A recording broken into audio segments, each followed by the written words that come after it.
Welcome back to another segment of Behind the Scenes of the Waltons. Today I'm going to be taking up more of your questions in another segment of Ask Judy. If you enjoy these, please do hit like and subscribe.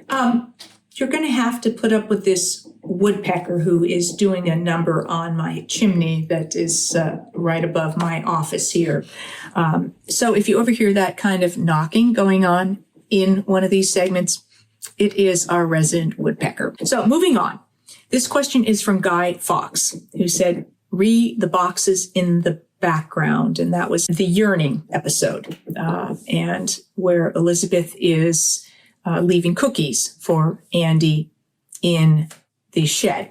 So it says, since you know a shed and sheds are often storage facilities, they don't seem out of place. But the question might be asked, did the production people get lazy and leave boxes of stuff meant for set dressing of that and other sets in shots of the shed instead of just empty boxes? So, no, that would have been, they would have paid attention to how they dressed that set. They might have grabbed things that worked, that fitted, but it wouldn't have been just a lazy thing. It would have been looked at, and definitely it would have been set dressing. And then you said, and the lakeside scenes, the actors are wearing colder weather clothing, true to life for actual Virginia, where it does get cold in the winter.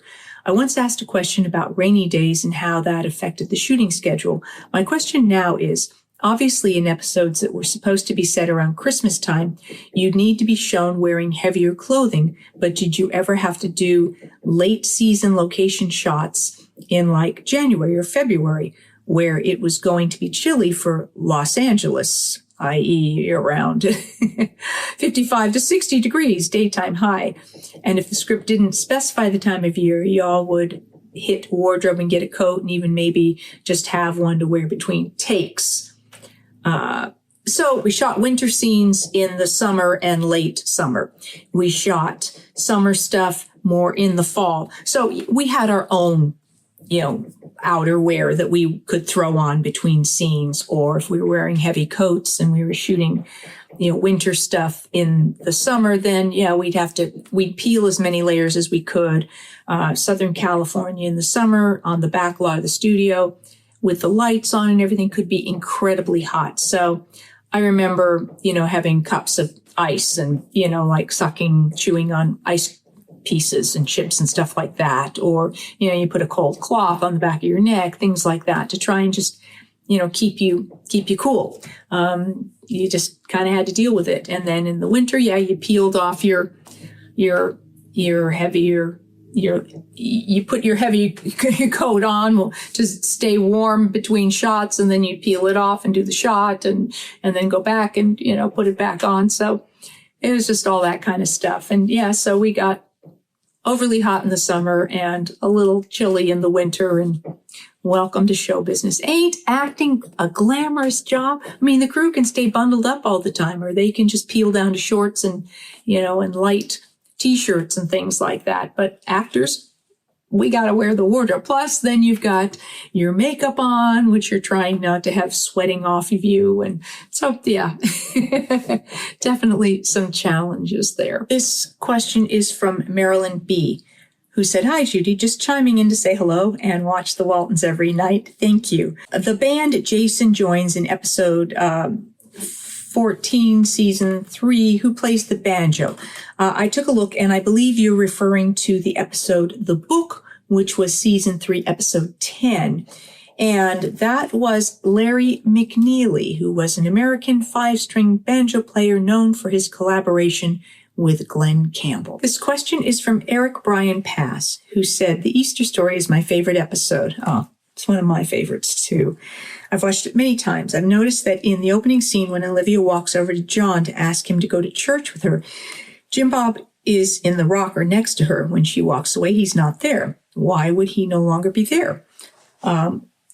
Also, when Marianne comes downstairs. Well, let me talk about the rocker first. So I looked at that, and so you see here that Jim Bob is in the rocking chair when Olivia comes over. When she gets into her close-up, we see that the rocking chair is not moving. We just see a piece of the rocking chair. So chances are they would have had him move, for one thing, so that he didn't create noise with the rocking chair. And also they probably figured they didn't really see him. They just saw a piece of the chair maybe. But then as she goes to leave, we do see more of the chair and we see he's not there. So that's kind of a bit of a mistake that they kind of stayed on that shot and gave us the opportunity to see he wasn't there. Because then when we go into the wider shot, when she walks away, he is in the chair again. So they took him out of there for her close-up and then missed that they had to get out of that shot earlier to see that he wasn't still there. And then you said when Mary Ellen comes downstairs in the same scene, John seems to be sitting in a different part of the room as the window is no longer visible. I am so curious as to where he'd been moved to. He was not moved. It's just the angle of the camera, because originally we are shooting more from the kitchen side towards John. So you're seeing an angle of him from the kitchen, which showed the window and a piece of the piano behind there. And to his right, where we couldn't see it, was the radio. Now, when we went over to where Mary Ellen was, which was over between the stairs and the front door, it's a different angle. So the point of view from where we were then back to John was an angle from that other side of the living room. So from that angle, what we saw was John and the radio. And at that point, the window was no longer in frame, but it is the same chair. And I know where that chair was. And if you look at the wider shot, you will see that it's just the difference of the angle. So that would happen with those. And then you had another question. Lastly, the scene where everyone is leaving the church, Aaron says that Ben got another star for remembering a Bible verse. Olivia says something, but it can't be heard. I see her mouth moving and have always wondered what she's actually saying. Outside, I did go and look at that.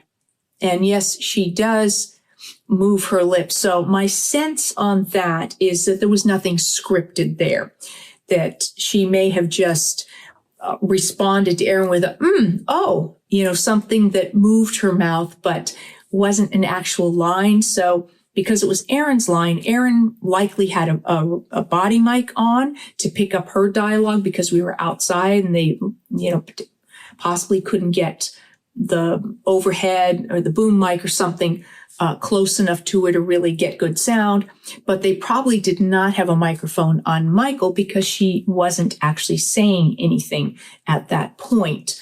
Or they had the mic off because she wasn't saying anything. So that's my sense there. So they probably never recorded whatever her response was. And it was probably not even something that was in the script. So I'm not a lip reader. Maybe somebody out there is and can kind of tell if she actually did say something. My guess is it was just or how nice or wonderful or something like that. That was just an appropriate response to Aaron giving her that information. Thank you for joining me for this segment of Ask Judy. If you have a question, put it in any of the comments on any of the episodes. That's where I pulled them from. I will see you next time for more behind the scenes of the Waltons, more about episodes, more questions in an Ask Judy, and hopefully some more special guests coming up at some point. Thanks for watching.